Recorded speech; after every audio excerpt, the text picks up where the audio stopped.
बेटे का नाम चोर। एक गांव के बाहर दो चोर थे। उनसे पूरा गांव परेशान था, क्योंकि वह लोगों की अत्यधिक सावधानी के बावजूद भी चोरी कर लेते थे। उन दोनों चोरों ने विचार बनाया गांव के धनी व्यक्ति किशोर के घर चोरी करने का। वह रात्रि होते ही किशोर के घर में घुस गए। वह घर में कीमती सामान ढूंढने लगे, परंतु गलती से एक चोर के हाथ से कुछ गिर गया और शोर होने के कारण सरिता जग गई और आहट होने के कारण समझ गई कि कमरे के बाहर चोर हैं। परंतु यदि वह कमरे से बाहर गई तो उन दोनों पति पत्नी की जान को खतरा है। सरिता जानती थी कि यदि वह अपने दोनों नौकरों को किसी प्रकार दिखा दे तो वह इन चोरों को आसानी से पकड़ लेंगे। परंतु मुश्किल भी था कि इन दोनों नौकरों को किस प्रकार उठाया जाए। वह पास के कमरे में ही सो रहे थे, जहाँ तक आवाज़ पहुँचाना कोई मुश्किल कार्य नहीं था। परंतु यदि वह बिना किसी कारण से इन दोनों को आवाज़ लगाती है तो चोर समझ जाएंगे कि वह जान चुकी है कि घर में चोरी हो रही है। इससे उन दोनों की जान को खतरा भी हो सकता है। इसलिए सरिता ने ऐसा ही किया। उसने अपने पति को उठाया और कहा कि हमारे घर में चोर हैं, हमें बहादुर और संतोष को उठाना होगा। तो पति को समझ में नहीं आया कि यह कैसे होगा।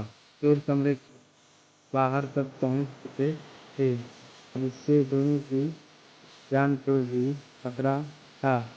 पत्नी ने कहा कि मैं जैसा करती हूँ वैसा ही करो। पत्नी ने चिल्लाते हुए कहा कि सुनो जी, आपको तो पता है कि मैं माँ बनने वाली हूँ। अगर तुम्हारा बेटा हुआ तो आप उसका क्या नाम रखोगे? पति ने चिल्लाते हुए कहा कि मैं उसका नाम बहादुर रखूंगा।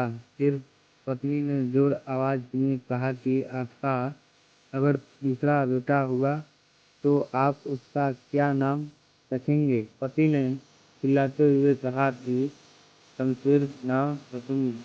फिर पत्नी ने कहा कि अगर तीसरा बेटा हुआ तो आप उसका नाम क्या रखेंगे? पति ने कहा कि मैं उसका नाम चोर रखूंगी। यह सुन दोनों चोर जो कि कमरे के बाहर थे बहुत से हुए। फिर सरिता ने कहा कि आपकी आवाज़ में तो दम नहीं है, जोर से बताओ कि आप अपने तीनों बेटों का नाम क्या रखोगे?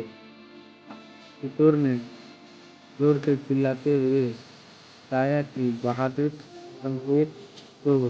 सरिता बोली, तुम्हारी आवाज़ में दम नहीं है, मुझे जोर से सुनना है ताकि पता चले कि तुम कितने खुश हो। उसने जोर से चिल्लाते हुए कहा, बहादुर, शमशेर, चोर, बहादुर, शमशेर, चोर।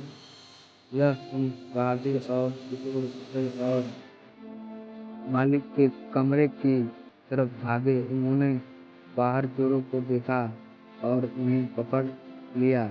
इस कहानी से हमें यही सीख मिलती है कि मुश्किल वक्त में हमें कभी भी मानसिक संतुलन नहीं खोना चाहिए।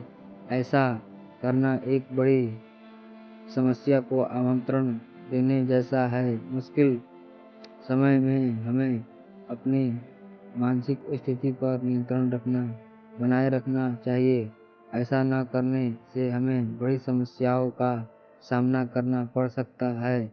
मुश्किल वक्त में हमें कभी भी हिम्मत नहीं हारना चाहिए। अगर हमारी स्टोरी अच्छी लगे तो वीडियो को लाइक और चैनल को सब्सक्राइब करना ना भूलें।